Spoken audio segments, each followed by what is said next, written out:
America బాటలోనే ఇప్పుడు Britain కూడా ప్రయాణిస్తుంది. ప్రతిదానికి ఒక సపరేటివ్ నేరేషన్ ఉంటుంది. యుద్ధంలో అవతలి వాడు ఒకడికొకడు కొట్టుకుంటున్నాడు. నువ్వు ఒకడి తరపున ఇంకొకటి ఆయుధాలు ధ్వంసం చేసావంటే వాడి తరపున పనిచేసినట్టే కదా. అబ్బెబ్బే మేము అట్లా కాదు, యుద్ధాన్ని నివారించడానికే అని చెప్తుంది. ఇరాన్ వాడినటువంటి డ్రోన్లు క్షిపణుల్ని దారిలోనే అమెరికా ధ్వంసం చేసిందని చెప్పుకున్నాం. 99% ఫెయిల్ అయింది. ఇప్పుడు బ్రిటన్ కూడా అందులో పార్టిసిపేట్ చేసింది అమెరికాకి తోడుగా.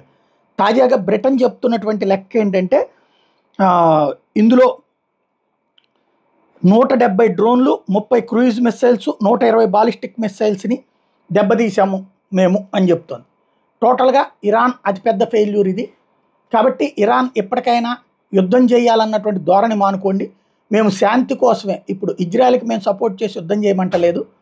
ఇరాన్ ఆగిపోతే ఇజ్రాయెల్ ఆగిపోతుంది. ఒకవేళ కనుక ఇరాన్ ఇలాగే ప్రయోగిస్తే, ఎందుకంటే 2 సార్లు ప్రయోగించింది, ఇజ్రాయెల్ ఆగిపోతే దాని చేతకాని దద్దమ్మ కింద చూస్తారు. కాబట్టి అటాక్ సీరియస్ అవుతుంది. కాబట్టి ఇప్పటికైనా ఎక్కడదక్కడ, ఎందుకంటే వాళ్ళు వీళ్ళ కమాండర్లను లేపేశారు కాబట్టి వీళ్ళు 2 సార్లు రిటాలియేషన్ అటాక్స్ ఇచ్చారు. ఎక్కడితో ఆగిపోకపోతే ఇప్పుడు ఇజ్రాయెల్ రిటాలియేషన్ అటాక్ ఇస్తే ప్రమాదకర పరిస్థితి వస్తుందంటూ ఓ పక్కన అమెరికా, బ్రిటన్ దేశాలు హెచ్చరిస్తున్నాయి.